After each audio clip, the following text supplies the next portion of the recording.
My mom told me not to talk to strangers on the internet, but I'm glad I didn't listen. We are the certified Noonas, your sisters in the love of Asian entertainment. Hi, I'm Jessie. I'm Natalia. And I'm Sky. And the hit list is back, baby! Woo-woo! Whoop, whoop. Kind of. Like, we're not doing our usual hit list shenanigans, whereupon we watch a murder show and then tell you about the murder show. But we're doing hit list adjacent good times because we're just going to talk. You can hear the police in the background. Yeah. Can you hear the siren? The police.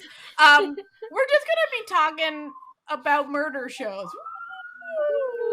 Well, I'm not cutting this. I'm leaving this. It's like a ambiance. We just wanted to talk about our favorite murder shows, or why we like watching murder shows, things about fictional murder, not real murder, fictional murders only. Please. Thank Fictional. you. Yeah. We're not proponents of real murder. We are proponents only of fake murder. We're only into that fake murder. We ain't into that real murder shit. We're into the fake murder. Good time. And that's what we're just going to talk about. We're just going to talk about our favorite murders. Because guess what? Okay, so I'll sort of the background of why we decided to do this episode.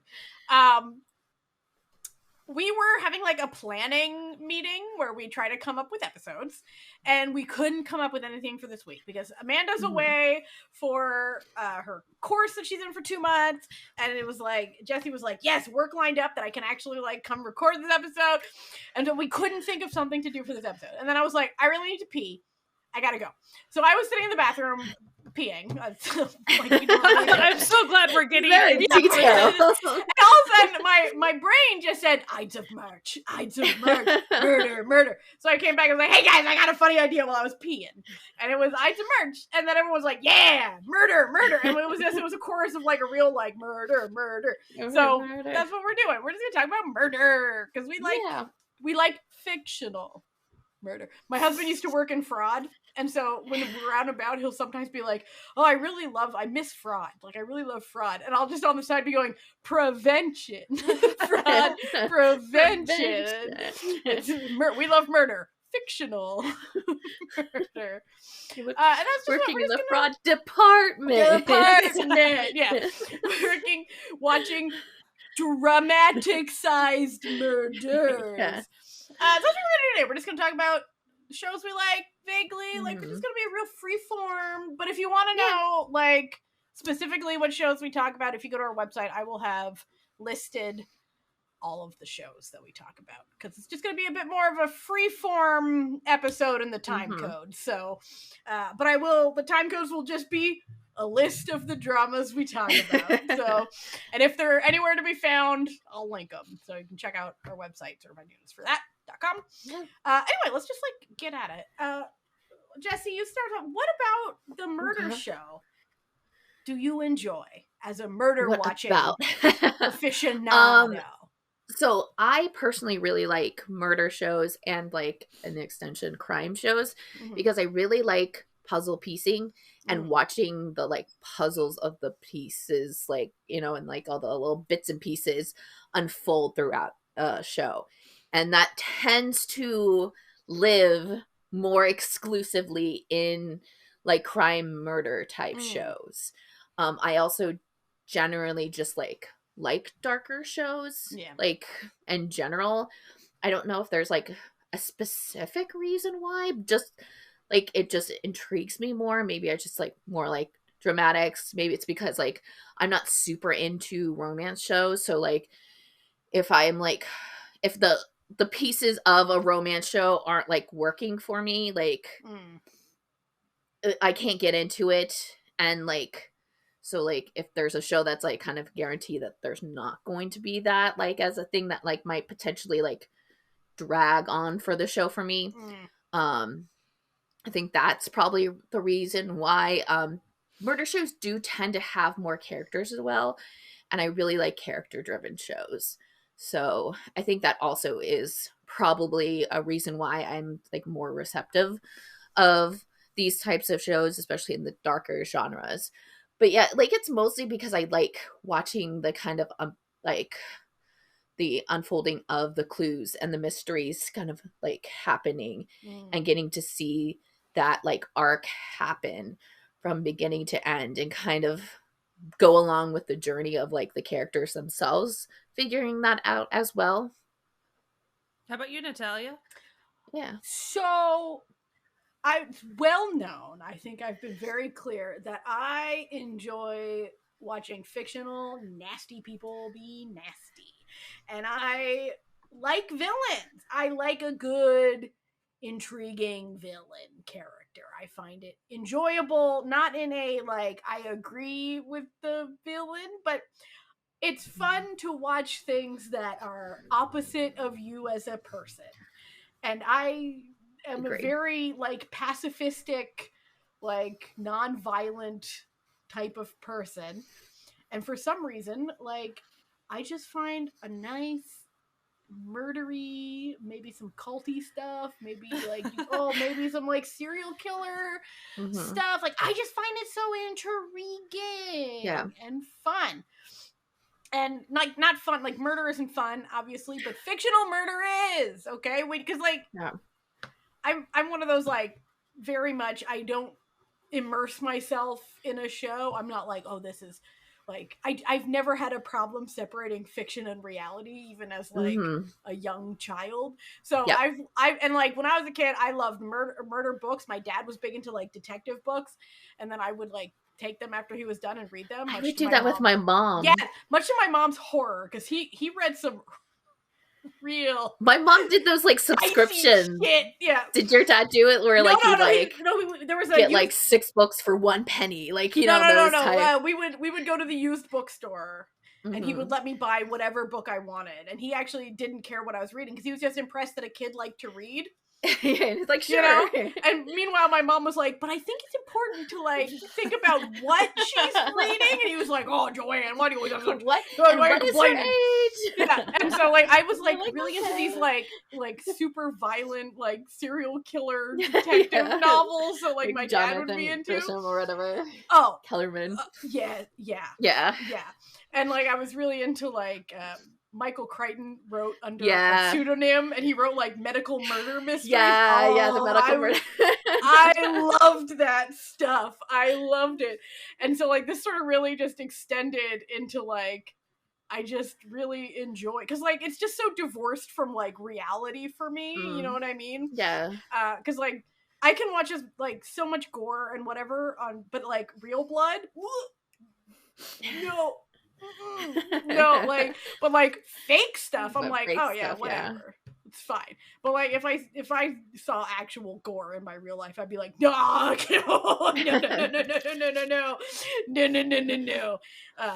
So yeah, so I just really like how opposite from my actual reality it is. Like, it's just it's pure escapism fun, you know? Where I'm just like, yeah, oh, we're getting a serial killer in this romantic drama? Hell yeah. Yeah, kill more people. Let's go. No one's safe. There's stakes now. So you won't ever see me saying I don't like a surprise serial killer. I love a surprise serial killer. You know? What about you, Sky? I know you're not quite as into it. So I was trying to think of how to answer this question. So something about me, and I think only people, which the handful of you that have listened to, like, every one of our episodes, bless you, you're lovely. If you have actually listened to the over 6 years of the journey of this podcast, you probably are likely aware that, like, my tastes have broadened over the years compared to what I started at. But also, I was the newest to, like, watching dramas to begin with. So, I want to preface saying that. But also, like, I have changed a lot as a person over the last 6 years. And so, as I was able to broaden my horizons with just life and stuff in general, I was able to deal with fiction in a lot of different ways, even over the past, like, 4 years, 5 years. So, it's been interesting to see what I can handle. And I've kind of started pushing the envelope more. And that's been intriguing to see what I can handle, things that I used to think I couldn't, because I think I just processed things differently a while back. So It's fascinating. So now, like if someone's like, I wouldn't say that murders are like at the top of what I'm going to pick typically, but if there's like story-wise a reason for it to be a crux of the issue, like I'm totally there. I love storytelling in general. So if it's all about like a team coming together to figure out something, or if it's kind of almost a biopic type thing of like the process of investigation starting in a certain country, like that's a show that we've all seen parts of, you know. So I mean, if there's a reason for murders to be integral to something, like I've surprised myself that I've actually gotten a lot more into that in the past few years than, so it has not been a lifelong love of mine. Yeah. But also I wasn't exposed to it. So I have to realize that since I wasn't even exposed to it, I didn't know. I mean, I watched a couple of like 1940s detective movies, so I could handle those stuff. Yeah. I liked film noir stuff, but I wasn't exposed to really anything past that. So like developing that the past handful of years. So now, I mean, I think I do like them. It's just usually I don't go, I want the murder show. It's usually the story or plot or the actors or something that's going to probably pull me into it in order to make me intrigued. But I will say I probably gravitate a little bit more towards the problem-solving aspects, and also I probably go a little more, not really action-y murder. So like an example, and I know that we're going to talk about a lot of, but like an example of stuff that I guess I gravitate towards a little bit more now is like spy action, and I know that's a little different, but there is a point where you start getting into, that's a lot of murder. Like almost assassins that can kind of push into fighting against serial killer things. It's a whole thing. Yeah. So things that there's no way I used to be able to watch this stuff. And now I'm like another example, like I think a couple years back or a year ago what is it? We did an episode on horror. Same thing. I was just kind of barely getting my feet into horror, but an example of a show that I watched specifically for that episode was Possessed. I didn't think I was going to be able to hack it. I did. I loved it. And there was like, it was highly supernatural because of course it was. Yeah. The other side of it was also a serial killer type show. And I was able, like, I thought it was great. So like, and you realize, I don't know. Something was like, listen, I might just like good shows. Right. And so the genre might not have anything to do with it. Right. Yeah. So once I experienced that, I'm like, so even when it comes to like how far I can handle horror or how far I can handle like murder shows, I think it probably just depends at this point. Yeah. I do think I probably have a limit. I'm pretty sure I still have a not grindhouse type, like there is a point that I cannot. You're not like doing like exploitation films. That's totally okay. They're not for everyone. You know? And I will say, I'm not sure I'm willing to push that envilope quite yet. No, I don't think you should. I don't think you should like try to like do that.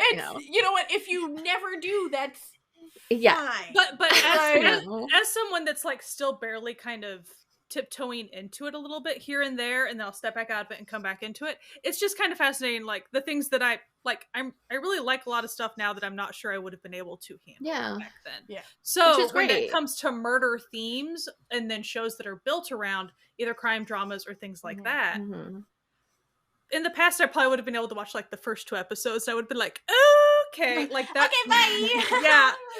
And now I'm like, as long as it engages me, I'm good. Sure. Like it's not gonna really bother me. So kind of fascinating. And back in the day, I used to get nightmares about this stuff. I do think I had a little bit of, at least subconsciously, it would overlap into reality a little bit for me, a little too much. And I think at some point I was able to kind of diverge from that. Yeah. I'm not sure how that came to be. And so it just happens sometimes. That is just, I want to say all that to say, murder shows are not for everybody. I totally get it. But what I also want people to realize is, if you think you can sometimes push the envelope a little bit, try it. Yeah. Periodically in life. And if it's still not for you, cool. But also, you tried. I don't see anybody as a fixed object when it comes to, with fiction, what they can handle or prefer. Even my preferences with what I enjoy with fiction just over the past handful of years has vastly changed. So, like, I think that we all change. But some people, like, you gals have liked these things for a long, long time. So, like, they're a big part of what you prefer. Right. For an almost inappropriately long amount of time. Very much inappropriately. Very much so. But, like, see, and I think that, like, that's, like, a real, like, some kids can handle that and some kids can't. Yeah, like, my brother couldn't handle it. Like, I literally got to a point where, like, I couldn't even watch, like, stuff like Nightmare Before Christmas because my brother would be freaked out by it. And I'd just be like, well, I want to watch it. And we're only, like, a year apart. Like, it's not even, like, there's a drastic, like, expanse between us. And, like, the stuff that I would watch and the stuff that my sisters would watch, well, some of them. Like, I had one sister, like, the oldest, I have, like, a lot of sisters, but the oldest that grew up with me, because, like, we have a wide age range, okay? Like, the stuff that she would watch, I would just watch with her, because I sort of was like, I'm gonna be just like Shanta.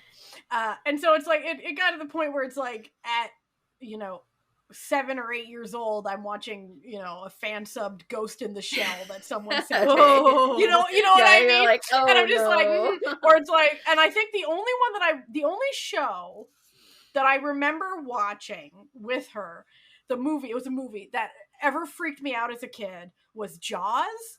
But we lived next to the ocean. Yeah, like, so when I watched Jaws, I was in Florida, so it was like, it was like, okay, like, we lived in, like, an ocean, like, lobster fisher town. Like, I was like, okay. Yeah, with stuff like that, I would always be, well, I would be, like, scared, but, like, only if I was actually in the water. Yes, like, same. I'd never be like, oh, like, if I couldn't see the bottom of the ocean, like, if I was in deep water, I'd be like, oh, I don't like this. But otherwise, And I was like, so, like, stuff like, like Alien was one that I watched as a kid that, like, I was like, oh, aliens aren't real. Like, this isn't real, so I'm not scared of it, You know what's funny? Like, the only thing, like, I can remember being kind of scared of when I was little would be, like, watching stuff like Rescue 911, where, like, it's real stuff. No, Unsolved Mysteries? Don't even... Okay, so, like, Unsolved Mysteries, if it was, like, serial killers, and then especially if there was no update, and you're like... Yeah, and you're just like... Serial killer could be out. I was watching, like, again, 40s, 50s, like, black and white movies. So I was 60s too. So Psycho did get me a fair bit. I will say it kind of terrified me. Like, it really, and so once I experienced Psycho and Birds, I really was kind of like, I'm not sure that this is really, because I liked birds, and like real life birds. I like them. Yeah.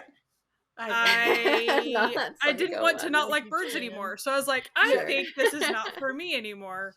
But when it came to, like, detective-y stuff, shoot, murder, I was like, okay, or, like, procedurals or anything. People are awful. Yeah, I've like, always been a procedural person too. Like, my mom is like, she gets really freaked out by this stuff. Like, she can't watch movies where the music is too suspenseful, because she has to mute it, because she's like, it's giving me anxiety. So one time she was like, oh, I'm gonna, like, she's like, I rented some movies. Like, I was probably about 12 or 13, and she's like, I'm finally gonna get you. Like, she's like, I rented the scariest movies that I've ever seen, and you're gonna have nightmares tonight, and I'm gonna be the one laughing, because you're always laughing at me about how scared a cat I am. The movies were The Exorcist and The Shining, which I'm sure she was terrified of them when she first watched them. But when I watched them, I was like, okay. Like, the average episode of Unsolved Mysteries is scarier than The Exorcist these days. So I'm just like, I was like, wow, Mom, like, yeah, you got me. Gonna have nightmares tonight, Mom. But, it's all good fun. Yeah, I mean, so what are some, like, tropes that are big in murdery type situations and shows? Well, there's, like, one where it's like, I always like the one where it's like the murderer is closer than you think. Like, I love that. Yeah. One, where it's like it could be anyone, you know. But we as the audience usually know who it is, and then we're just waiting for like the characters too. But sometimes, as Sky discovered in last week's episode, it's not. It might not be who you think, even though it was who I thought. It was who Sky thought it was. Yeah. And so she got twisted. I didn't quite get twisted because I approached it with a, wouldn't it be funny if this person was the killer? And guess what? It was.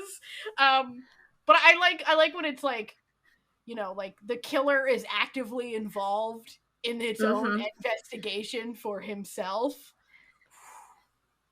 Yeah. Ooh, yes. I just remembered when we were talking about this that like years ago I had made for my blog a crime bingo.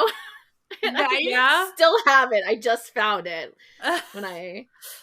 so like I have a whole list of things for this crime bingo. Hit it with so some of the things I have like some of these are just like kind of like funny tropes too, so they're like more of like just you're like kind of groaning. It's kind of like akin to like, you know, a wrist grab or something, like, you know, in a romance thing. So we've got like gets a hold of a cell phone in prison, just because somehow everybody is.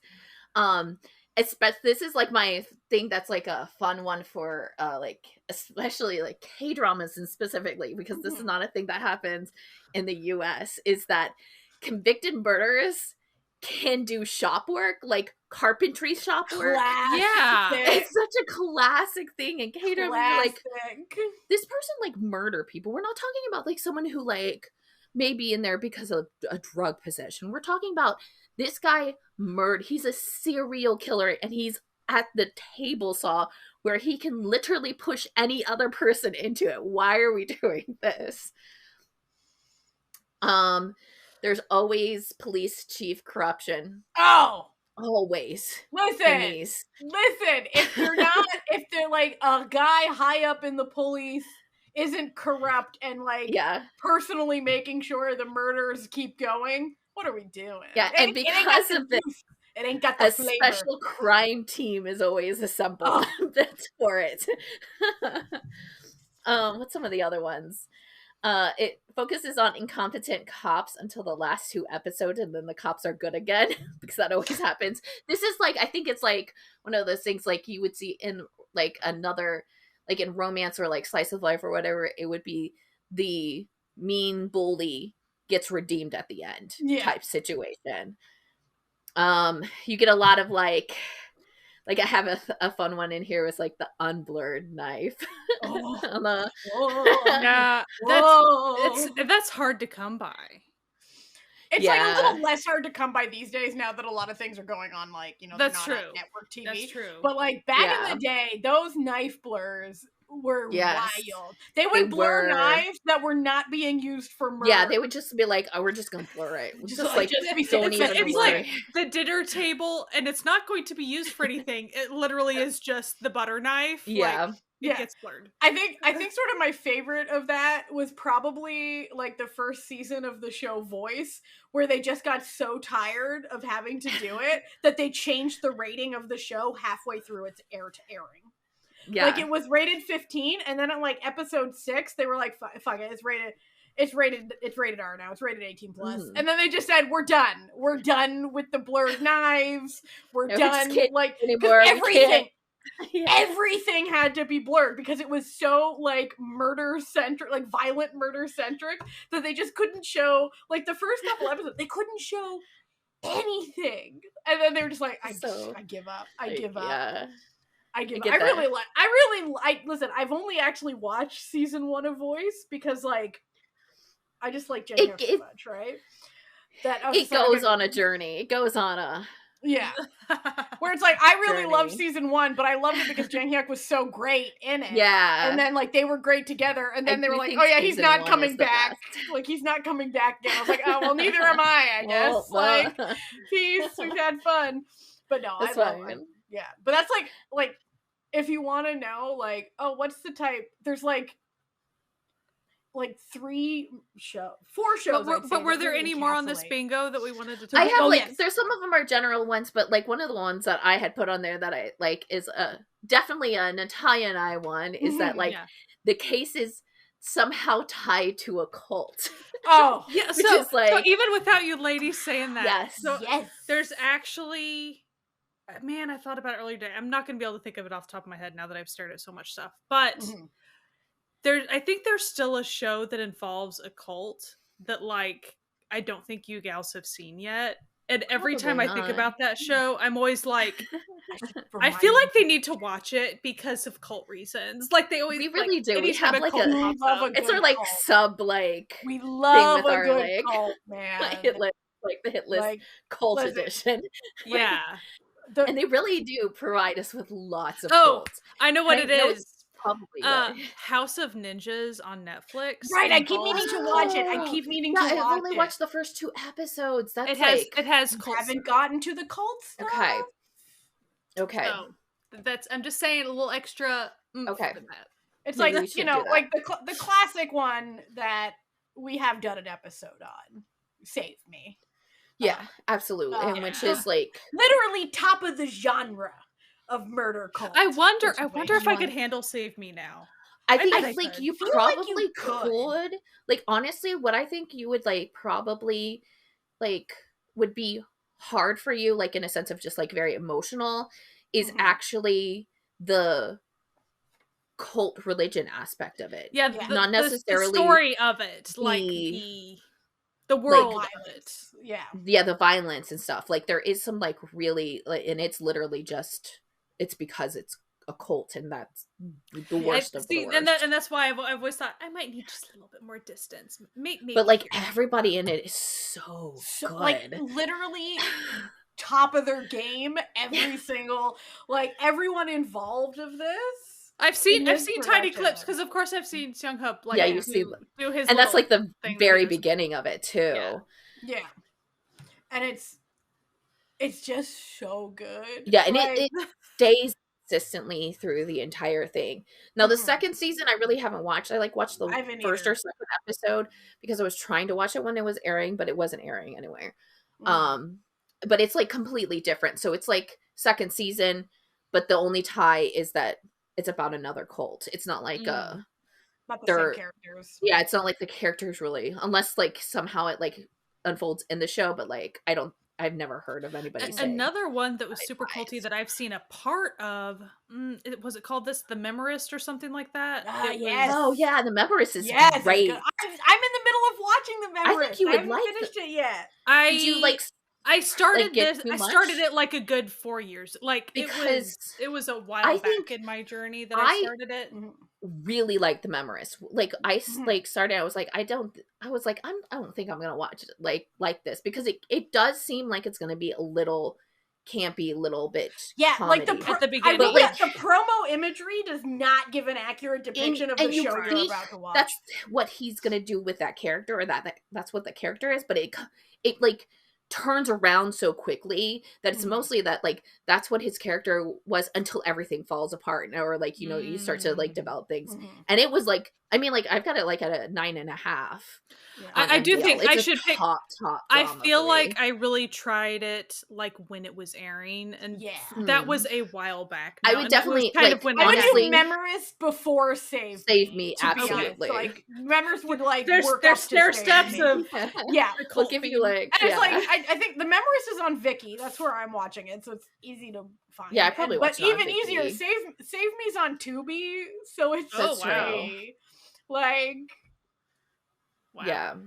So if you're into that cult murder stuff, so why do you think you gals like the cult stuff? Just intriguing and like I've always found cult stuff so interesting because like I'm so not religious, you know what I mean? And so I always find things that are really outside of my myself as a person interesting because I like trying to understand other people, you know? Like I feel like that's been. I kind of feel like this is also like stemming on like what I like about like murder shows and stuff. Is like I do find it interesting the psychology behind people doing the things that they do and maybe the reactions of those things happening to other people. And I like cults does have that aspect too, about like just like it's kind of interesting to see how people like fall into cults and like the dynamics of cults. Because like I'm not religious either, and like even when I was religious, it was never like at any level. Like it was very like I was the lowest to like chillest of the like religious like type things, right? Do you gals also like watching like documentaries about actual like real? You know. Well, yes. The reason I'm asking that is for the listeners, because like I kind of know that, but like I will say that like when I'm watching a documentary, it's more like sadness, intrigue, because it's like, real. Like I feel like bad, and like I feel like, you know, kind of like wanting to understand why people would do this and trying to like figure out like what you can do to help people not do this, because it's like never say never, but like I also do not think that any cult could ever like really take me and just be like so worthless. I'd be like, like, listen, I got no money. I'm real skeptical about pretty much everything. And like when I don't want to do something, I really don't want to do it. And like when I'm at a point, it's just what, like, you want whatever. You want me to give you all your money and join like a commune with what work? money? Like, girl, I got arthritis. I ain't doing that shit. My knees are shit. like no, I don't. Listen, I don't want to have. Listen, I don't want to become one of your wives. Absolutely, it's not gonna happen. But I mean, the way you process like watching the fictional cult stuff is way more like kind of like fascinating rather than when you're watching a documentary. It's fascinating, but like you know, a lot of empathy like goes into Korea does with a lot of their stuff in their dramas and in their movies. They do a surprise cult. More than they do an upfront cult. It's always like you go like halfway through and you're like, it's a freaking cult again. I knew it. Well, it's that, which makes sense from a sort of government sponsored show sort of way, because Korea does have a huge problem with religious cults, with like cults in general too. There are like you get into it and you don't realize you're in a cult. You don't realize you're in a cult until a certain point, and then you're like, I'm in a cult, you know, that sort of thing. You're like, oh shit, so it kind of mimics that, but it's just like, it is kind of fun too. It's just like kind of like all of a sudden you're like watching, you're like, it's a cult. I should have picked up on the signs. I should have known. I think that's actually like really important for a society that has a problem with religious cults, so that people who are watching it can also see warning signs for like, it's fiction, but fiction often reflects reality, right? I mean, like cults are like problem here too. They're just a little bit more like they're different than the way that Korea's cults are, and but like they do have that like actual problem. I do think though, like, so let's say that you have trouble watching cult stuff. The surprise cult thing would be a big stumbling block. Like it's fun. It's fun for like when you enjoy or are fascinated by it. But like in an instance, and this isn't a spoiler. We're not going to explain like the ins and outs of it, so it's not going to matter. Glitch. Oh yeah, Glitch. Big time cult items happening in that, but it's not like you know that going into it. Yeah, and like. Even though I would say like Glitch is like lighter in its tone, it's still like weird and odd in that like kind of unnerving way when you're watching. You're like kind of like, I don't know what's going on here. like right. Wait a second. What do we feel like murder? What are we doing? But if cults are like, you know, like kind of a triggering thing for you, it'd be like, oh no, you know, like. Which I suppose makes like MDL, as much as you know we riff on them, useful, because it do be tagged. It do be tagged. Like, I think everywhere. Yeah, you can just like go through and just click on if you're worried about cult content. Sure. But was there another on your bingo that you wanted to talk about, or was cults? I'm trying to think. Like that's the main one. Some of them are just like very like more than 12 episodes. You know, like that sort of like kind of like Because like I mean like there's a lot of like I'm trying to think of like some fun things that like always happen in a like a crime drama that would be like fun. Like I feel like there's always like like you know you're always gonna have like the murderer in their like black baseball cap or you know the hoodie CCTV putting the black mask in the hoodie going and buying rope. You know, they're always police stations always eat jjajangmyeon on like all of their like late nights. there's a lot of K-dramas that really attempt to marry comedy and serial killers, and a lot of the times it doesn't quite work perfectly.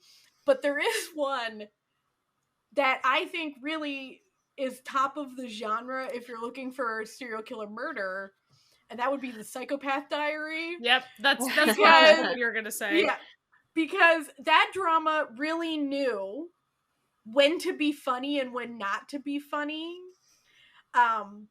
It's on Viki for anyone who wants to watch it, and the plot is absurd, where a guy stumbles upon a crime scene and gets into an accident and gets amnesia, but he has picked up a serial killer's diary, and since he has amnesia, begins to believe that he is the serial killer.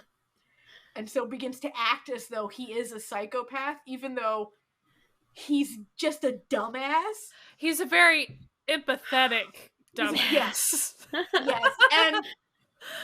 And then like the actual serial killer falls in love with him. Basically falls in love with him.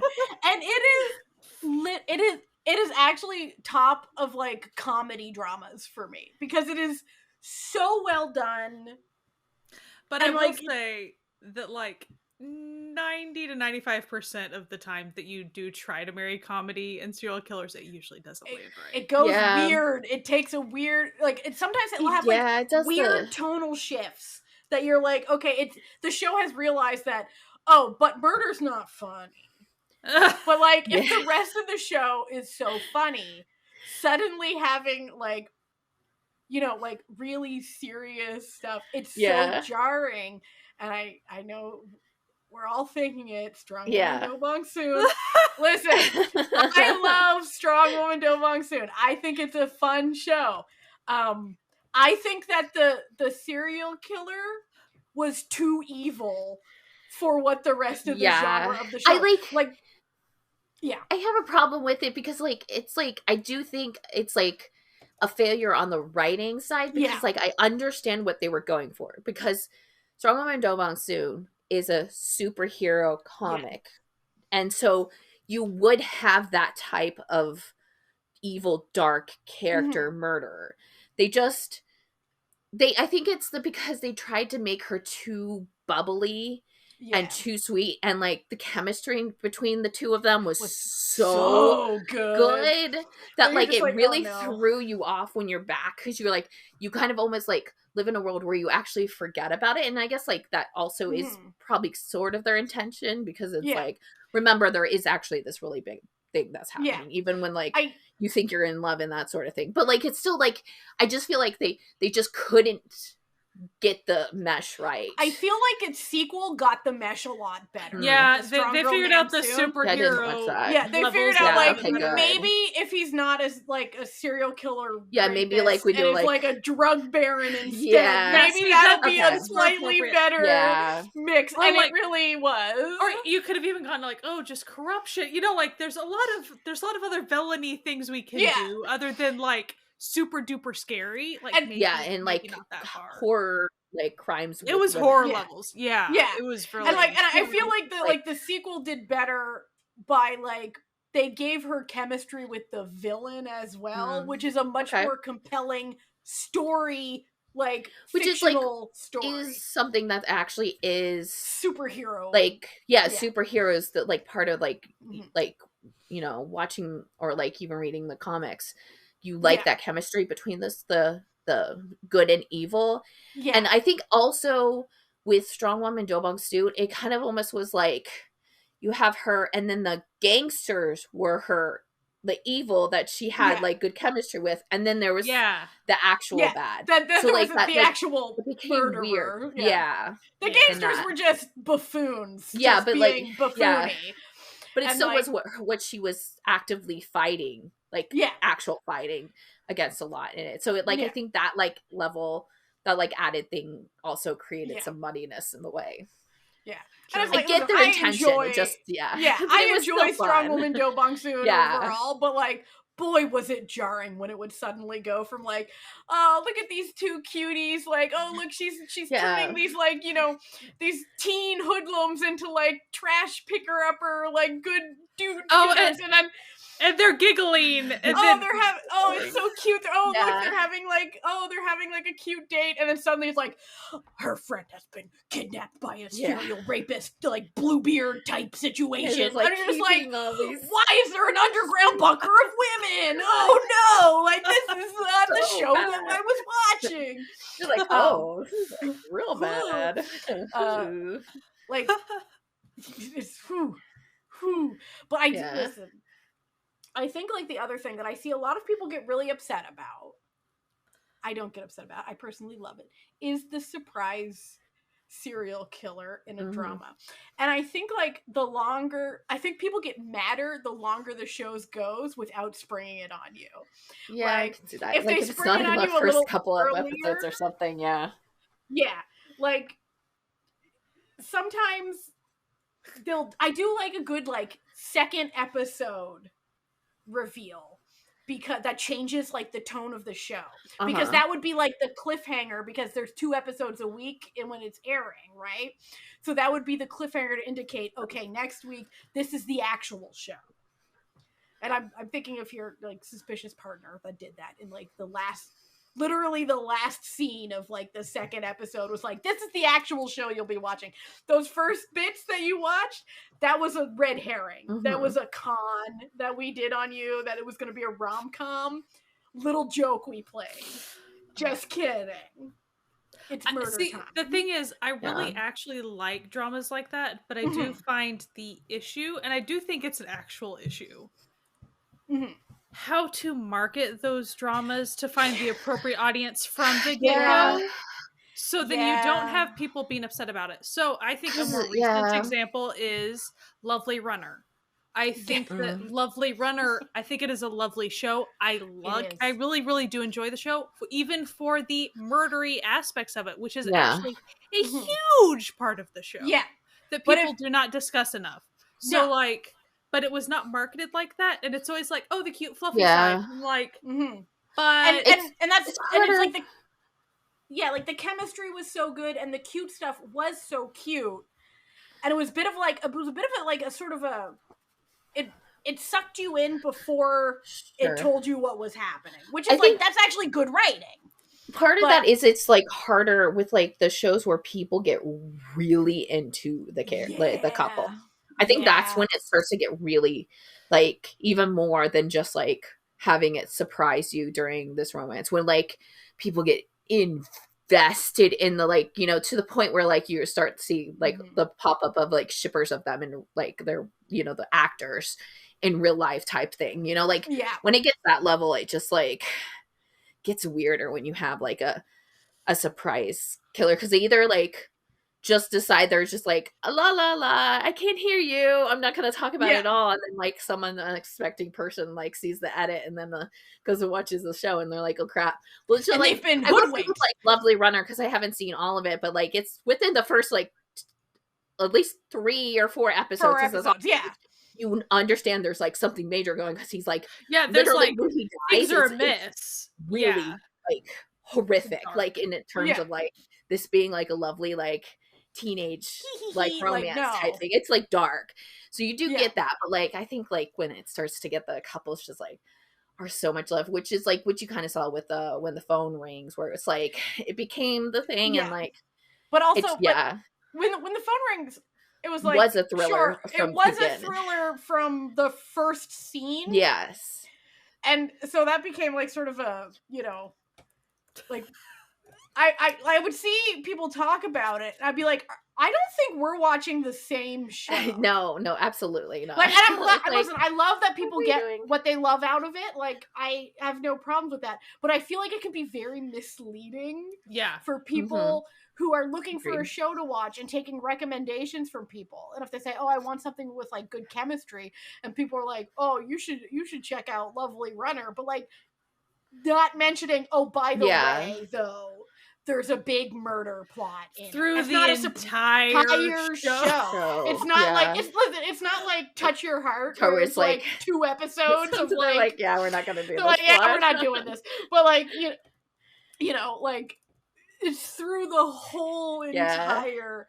So I feel like, you know, surprise serial killer, it's less that it is actually like a surprise when you start watching it. It's more like it was a surprise because none of the marketing material made this clear. This is what was you were and about if you're to like watch. in this for a romance, just like if like I don't know, like I don't have like a show that did this, but like if I were to start watching a show and then it was like going to be like maybe like a crime show, so there was all detectives and like all it did was focus on like the love story between the two detectives, I would be like, why did you, I didn't come into this show for this. So like like if it happens naturally or like whatever, it's like fine, because like I love the X-Files, of course, like I love both of Scully together, but like if it like it becomes a thing where you're like, I didn't come in for this and I wasn't told, so like the surprise is like less that it's like, oh my gosh, I had to see that. It's like more of like, I've invested this time and now we're like at this and then now I'm gonna have to deal with this, and like I don't want to have to like watch this if that was not what I wanted, because like if you don't want to watch that like sort of thing, like it's hard for like you to want to like continue with the series. And like I guess with like the shows that like the couple is so strong, people power through it, but there are shows that aren't like that are perfectly fine and people love it, but it's not as like obsessive about it. That it like the surprise serial killer can really kind of like just bum you out on your watching, and I get that. I do, but then also I would probably watch a show more if like I knew there was going to be like more dark in it, because it would be like, okay, like so like that breaks up a lot of the stuff that I would not like be super into watching, so like I should watch that thing. But again, nobody's telling me like also, even though I like the surprise murder. And it's like kind of part of the problem with the marketing, you know, like, and I'm not saying that I have like some grandiose idea on how to fix it, because I actually do not. But part of it is like a problem about trigger warnings, essentially. Like there are plenty of reasons to not like Lovely Run. I'm just using Lovely Runner as a recent example. It's dark enough and it's murdery enough that there are a lot of trigger warnings that go along with that. Yeah. Sure. And if you don't know even vaguely that that's really what you're stepping into, that's a big problem. Yeah. Like that can be really bad for some people. And so like, it's like really an issue, but great show. Like I do think these hybrid shows that sometimes these blending of genres and stuff that handle it well. And I think Lovely Runner actually did handle it like super duper well. Sure. But how do you market those hybrid shows? Like, I don't know. Like, you sure don't do it like they did for Suspicious Partner. That's for sure. No. It's also a thing like it's going to be a little bit more of like a entertainment, like culturally entertainment, like Korean entertainment, like difference, because like it's not like we do have like that kind of element of like a surprise serial killer for like a show in like a Western show, but it's like handled differently. Like you would have already had like ups and downs, like I guess like kind of like more like a Mok Jong would, or like, you know, a very big mellow would. So like you don't necessarily have the kind of jumps that like a Korean show especially would have.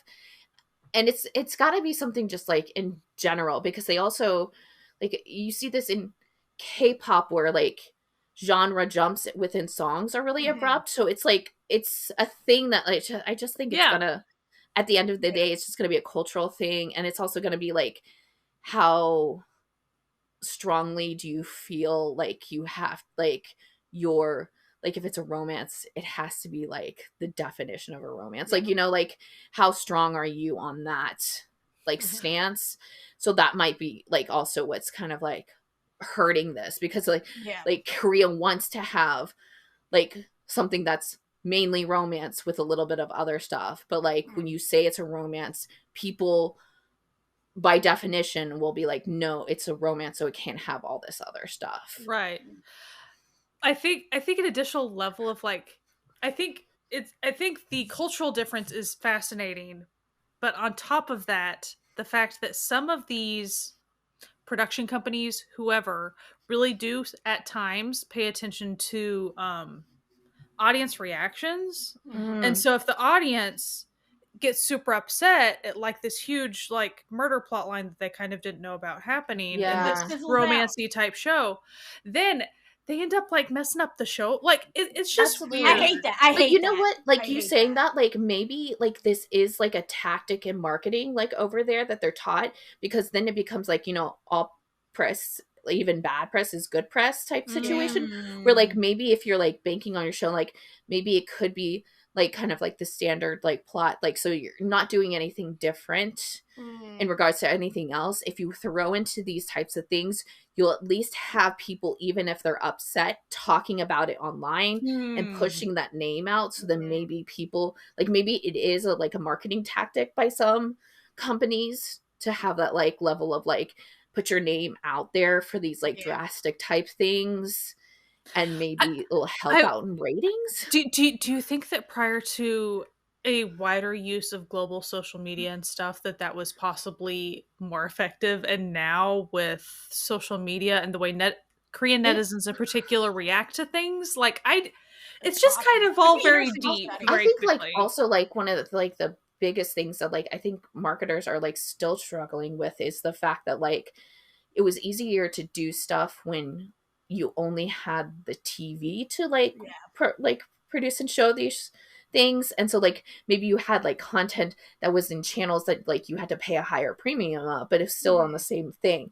But now we have all these like streaming services and Netflix, and not just like, you know, it's like international streaming services and not just like their local streaming service. I think that like there's still that line of like trying to figure out what's good, and like I don't think they're like focusing on international stuff, but like they're still focusing on like you are on an international streamer to watch their stuff, you know? Yeah. You know, totally. Oh yeah. Occasionally though, they'll do a nice reverse where you'll suddenly get a surprise romance in your murder show. I'm speaking specifically of The Devil Judge. Absolutely. No, there's actually the Devil Judge and Strangers from Hell, where we got oh my gosh, surprise date. Chemistry out of nowhere. The actors knew what they were doing. I don't think the writers expected them to be doing what they were doing, but the actors knew what they were doing. I just have this like theory that it was like the actors and the directors were like wink wink nudge nudge, wink wink nudge nudge. It's like listen, it's not textually here that but you are in love with each other, but everyone watching this show will believe, will know, you know, like just, or they just like, you know, they hire some people and they're like, damn, you're really good together. Like, damn, like that could have been what happened with Devil Judge. Like it could have been like they were like, I'm shocked at how great you guys are together. Just like, lean into it. Everyone should watch The Devil Judge. It's so good. It's so good. But also, like, the gay chemistry is off the charts. Off the charts on what I love about The Devil Judge is they also threw in like two women and the two women were almost like red herrings, where they were like, yeah, these are who the men are supposed to have chemistry with. No chemistry. And you're like, what are you talking about? There was a woman here. Like, it's like, listen, that's just his platonic friend. Like, this isn't romance. A coworker, whatever. Yeah, it's just like they're just bros. Like, but these two bros, they ain't bros. You know what I mean? God, those are. I mean, like, those aren't just like you joking around. Those are really, they're very strong. Yeah, like I am joking around, but also I'm like 100%, also not 100% serious when I say. I also would like to throw in there, and it's way less than what you're discussing, but I do want to say Possessed has a small, tiny love line aspect to it that you do not expect, because they're pretty antagonistic to each other in the beginning. Yeah, which again, enemies to lovers. We do love that. For me. We love that. We do love it. But like it really kind of became this soulful connection that they had near the end, and it was surprising because like you really didn't think it was going to go there the way things were going. It was interesting. Well, we like, I don't know if we talked about it on the podcast, but like we've talked about like how we love, like there is this element of like when you have characters who fall in love with each other when it's like a crime show, it's just like there's an element that's just like much more. Like happiness, like that couple is just like much more, because it's like you've got the added like element of like, it's not like they're gonna go to the like secondary like male lead, they're gonna like die. Or, like, and so you've got the like angsty, like very like, this is life or death for real, not just life or death because I'm like in love with this person and she may not love me. Like, it's literal. Like, no, it's like there's actual, and so there's like that like actually like yearning, like, and in that like, show, death from two different sources. Yeah, so, multiple. Like, you got a lot going on. Yeah. Like, it just, multiple like, problems. It adds like levels to it that you're just like, this is just so, you know, good. It adds that sauce. Yeah, you know? it just You're adds like, it enough. Ooh, we put some MSG on this bad boy. Well, it's so tasting delicious. So I gotta say, similarly, very, very different, but as far as like Flower of Evil, part of the reason it's so good is because the stakes are so high with the stuff that they're dealing with, and the fact that you're dealing with an already established married couple from square one. You do get flashbacks of like when they met, but since in present times you're dealing with an already established married couple between a detective and the son of a serial killer who has been through some stuff, obviously. Yeah, it would be trauma there. Yeah. You know? So there's a lot to deal with, and so they're dealing with like, it is the angst and the long established love, and then they have a cute little kid that's also like gotta protect her. That's like a big aspect.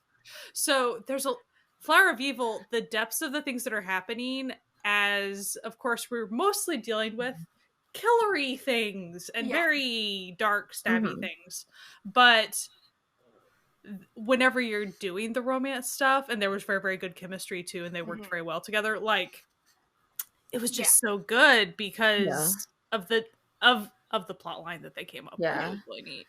And I think like the biggest thing with like couples in like crime dramas is that like if you like friends to lovers, that's like the kind of like the epitome of like what it is, because it's usually like, you know, partners who have like been with each other for a while, so they just like know each other, they're already just like, you know, and in love with each other but not accepting it or whatever, or not, you know, too wrapped up in their work.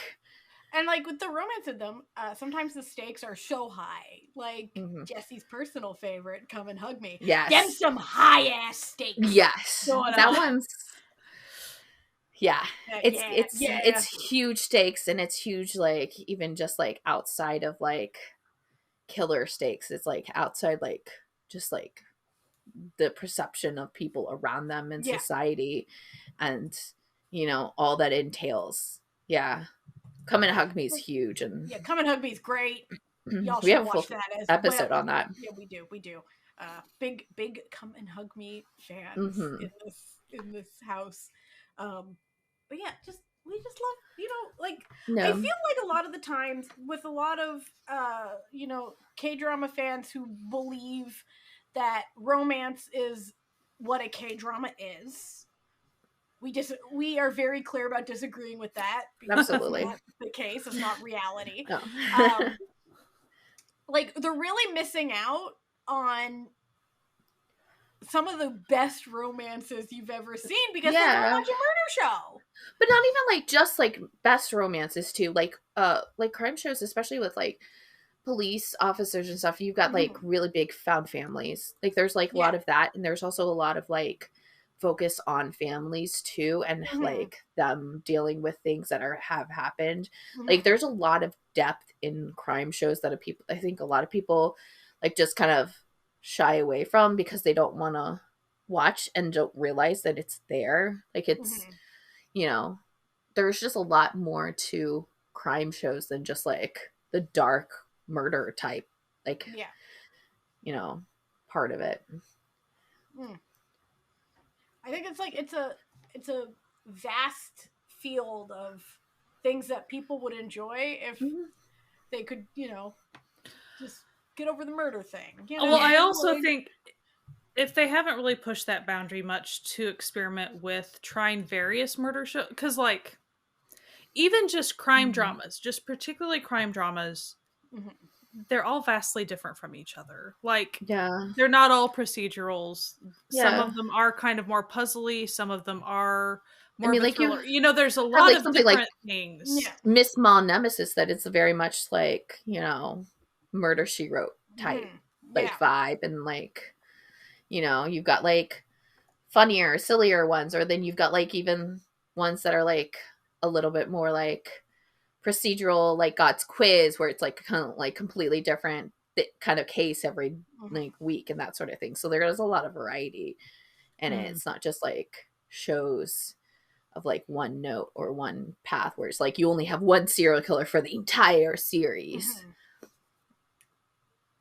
And so I think that people who haven't, you know, it's kind of like, and it's totally fine when people have not exposed themselves to these other varieties of genres, be it sci-fi, thriller, crime dramas, whatever it is. The first one or two that they interact with might not be their thing, which is totally cool. Yeah.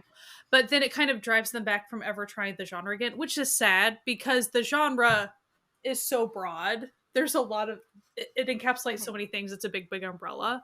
And so I always want people to try various things from these genres, because even if there's a show that's like, oh, this is kind of the stereotypical whatever genre show, it still is never going to be the one that you have to like. If you don't like it, you're going to hate the entire genre. Like, that's not the way genres work. And so even with murder dramas, and I also think people get, and I don't want to get on this big soapbox, I really don't, we won't go on the soapbox, but like, the moral aspect of being scared of watching murder stuff, it's just like the whole quote-unquote moral aspect of being scared of watching horror stuff. It's fine if you don't want to watch horror stuff. We're not telling you have to watch any of these things. But these are fictional stories. If you're not comfortable, do not. But if you feel like you can try some stuff, try the lighter stuff. Start with lighter stuff. You don't have to start with the heavy hitting.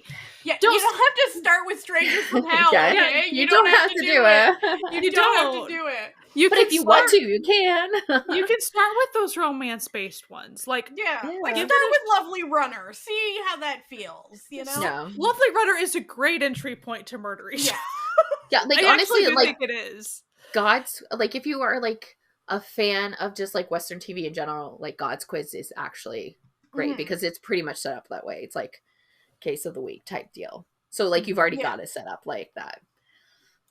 Yeah, but you're already used to it. Yeah. So I just really need people to realize we never are condoning murder. We've already said all these things, but I really want that to seep in.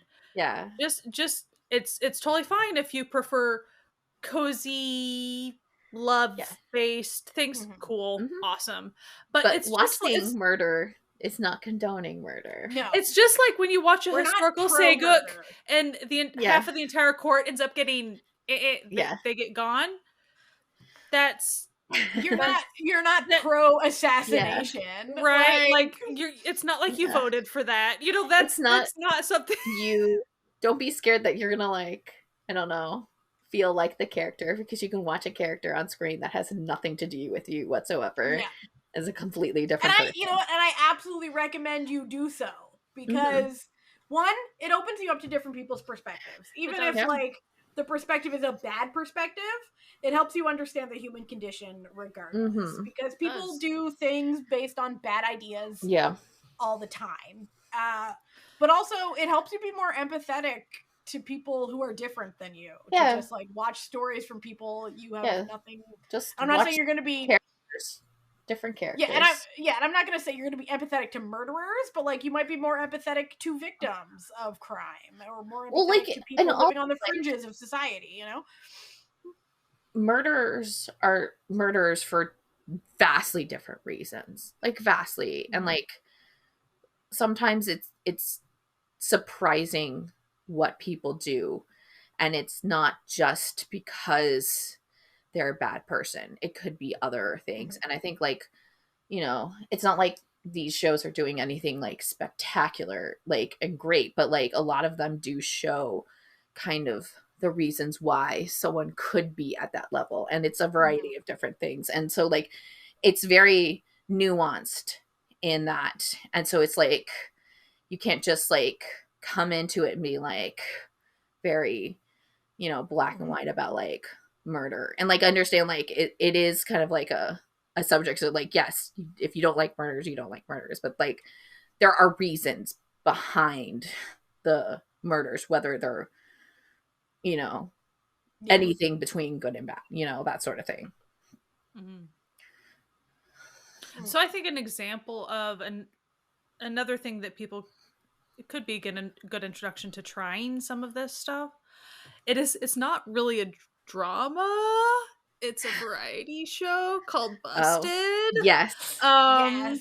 We have talked about this before, but when we forever ago, but it was like season 1. There are 3 seasons of Busted. It's on Netflix. It has a lot of famous people in it. You'll recognize a lot of people. It is fun. It is pretty goofy some of the time. Once you get to season 3, it gets dark. Yeah. I want to say there was a singular episode in season 2 as well that was like supernaturally pretty scary. But season 3, you are starting to talk like serial killer vibe level. Like it's getting pretty dark at that point. But I do think it's a good way to maybe introduce yourself to some of those themes if you're not used to them yet, because at least you're having familiar faces, like somewhat and you know that sometimes.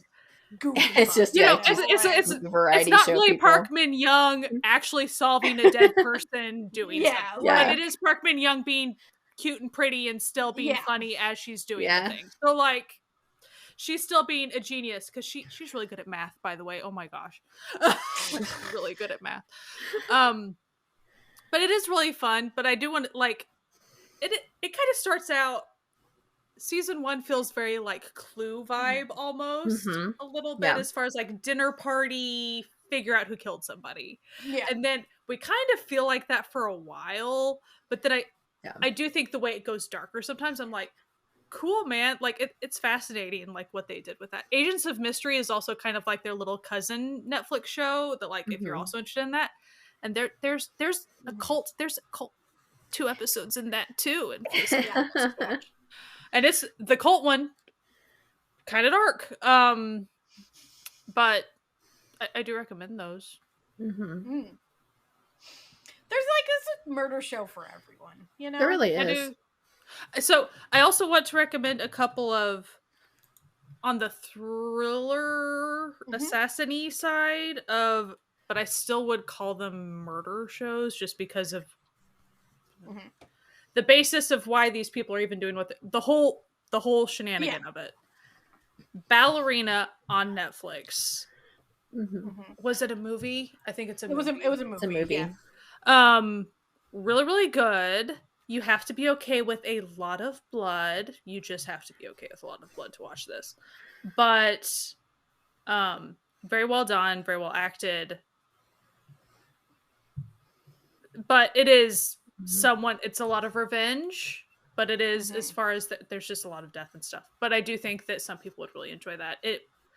I feel like the director was even kind of a newer director, and they did some really neat thing, like just a fascinating way they went about it. So I really actually do think some people would enjoy, if you're more on the thriller assassin type of side of, it's more guns than stabbing, but it's a lot of guns. Shop for Killers, we've had an episode. Yeah, Shop for Killers. Shop for Killers. Players. Big Shop for Killers fan. Player. Yeah. Player. Ooh, Player. So Player. Oh, Player. Yeah. Yes. I don't know. I haven't watched the 2nd season yet, but I've watched like half of the second. No. Lawless Lawyer, I love. I think that one's super fun. I think Watcher is dark, but it's more of like dark drama, even though there is like dark stuff happening. And I think that one's a really great one, especially with like different characters. There's a lot of like gray characters, and you don't know what people are doing, and it's just like, you just don't know how people are reacting. So it's a really good watch. And if you're looking for one that definitely balances murder and comedy and romance a little bit better than Strong Woman Do Bong Soon, Oh My Ghost did a much better job at that sort of thing. Yeah. If you're interested in like the creation of like profilers in Korea and like kind of like a little bit of a kind of like a brief history of like how like serial killer like research and focus in us through the darkness is incredible and a really great watch. Shows like Through the Darkness, so incredible. Those shows though, because they are based on true stuff, dark. Like I have to take small breaks from them. Like I can watch. He does a lot of like interviewing of serial killers, so there is a little bit of story about that, and it's real stuff. So it's like and then the cool thing about that show, and we've mentioned this a bazillion times, but like you can even find interviews of the main actor Kim Nam Gil, like interviewing the actual fellow, the character, the dude he's playing. Like it's fascinating, very, very, so well done. Many awards. Probably not enough. They probably should have gotten more awards than they even got. But those shows, tough watch. Like as far as like you can't binge it's a that tough watch very well. Like but it's also in it's kind of a different. It's not like thriller where it's like, you know, the anticipation of things or like, you know, the music or like, you know, jump scare type anticipation. Like it's just like it's like how Unsolved Mysteries is scary. I think two other shows that I think are really good for like beginners that like may not like the crime murder show like would be Signal and Tunnel, because they both have like supernatural elements, but they're like in a, I don't even know what to, I feel like it is its own genre, like that kind of like supernatural where it's like kind of like bridging of the past and like supernatural, and so like there is murder and like crime involved, but like it's got like more of like a mystery element to it, so like it doesn't like focus a lot on that, because it does focus a lot like doesn't focus all of its time on the murder. It focuses like a lot of it in like trying to figure out like what's going on with this kind of thing and how they're using that like supernatural element to their benefit. I think that especially Signal, because the second season is coming next year. I think an interesting mash of genres, but that had a pretty solid like murder plot line in it is actually W. Like if you like W, if you like is a really fictional characters coming to life and becoming aware that they're a fictional character, and like that's got like a lot of that like kind of, I would say that like a lot of people call it the classic kind of K-drama vibe to it, you know. It's got that, it's got a lot of like just regular romance, but the murders are like murdering K-drama. Like they're murders. It's definitely they are there are murders. Capital M murders. But I think we got like a nice selection to help people find the murder for them, you know, to find their new favorite murder to enjoy, you know, because listen, as many genres of TV that there are so many genres of murders added to those. And honestly, like if you're ever, you can message us anytime. Like we would love to help you maybe find the show for you, because we know that this is a possibly very personalized type of recommendation thing. Yes, and we also just like naturally just lived in Korea for this entire episode, so there's definitely other like countries that we have watched like crime shows on, so we could definitely maybe do like a second part one time, and we'll like we got Japanese shows, we got Chinese shows, we got them all. China like a lot of like Chinese like has some like really good like investigation serial killer type murder shows. Like they've got some really good ones. Like they're very well done. A Chinese version, a part 2, China Murders, part 3. But we definitely like ask But us we want to help. questions. We want to help people find a show for them. Well, so like honestly, if you would like to maybe dip your toe in, if you haven't, or if you've maybe struggled to, if you've tried it and you think you could want to try again, hit us up. Let us know the types of dramas you generally like. Yeah, or even the type of Western shows you like if you're really new. Yeah, that would be good. And we will help you. We will navigate you towards possibility. Because the key to finding and accepting good recommendations, even for yourself, is knowing that it kind of needs to be customized to you. The reality is most dramas do not pass muster for everyone. Like that's usually not a thing. And it's like, and when we recommend a show, it's because if someone who likes the same shows that we do will probably like this show. Yeah. We're not saying everyone will. And that's how recommendations work. But if you recommend it, if someone asks you for a recommendation, don't think about what you like. Think about what they like, and then recommend something that you like that you think they would like. Yes. Not something that just you like. See, this is us. And by watching more shows, you get into the mind of other people, and it's easier to do these sorts of things when you when you have more understanding of other people. More variety in your watching. Listen, we can't go an episode without getting on some sort of soapbox of ours. Well, that's why you're here, right? Of any height. Yeah, this is a very small soapbox. This is like I think a little ledge.